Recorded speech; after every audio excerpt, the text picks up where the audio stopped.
যেটা আমি বাস্তব আমি নিজের চোখে দেখেছি হাসপাতালে একটা শিশু ঘুমিয়ে আছে, এত বড় একটু বাইরে চমকে উঠেছে এবং বৃদ্ধদেরকে আমি দেখেছি তাদের ঘুম ভেঙে যায় হঠাৎ।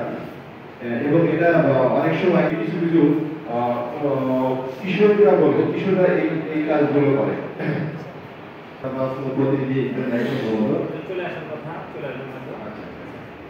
এই বিষয়টা একটু নজর রাখতে চাই না, তারা রেফার করে কুষ্টিয়াতে। তো আমি মনে করেন আমার বাড়ি কান্দি উপজেলার 25-30 কিলোমিটার দূরে, আমি একদম এই কষ্টকর হয় আমাকে এখন যদি কুষ্টিয়াতে রেফার করে তাহলে আমি চাষি মানুষ হয়ে সেটা আমি কিভাবে দেবো?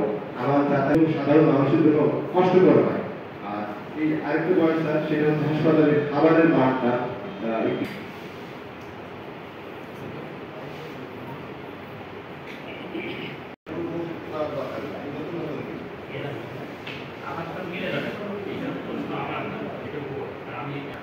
আগে পরেই সবকিছু আমি বলতে চাইছিলাম, কারণ স্যার সবকিছু বলেছেন নো লাইসেন্স, আমরা নিজেদেরকে যদি না জানি স্যার তাহলে কিন্তু হবে না। সেটা হচ্ছে স্যার আপনার কাছে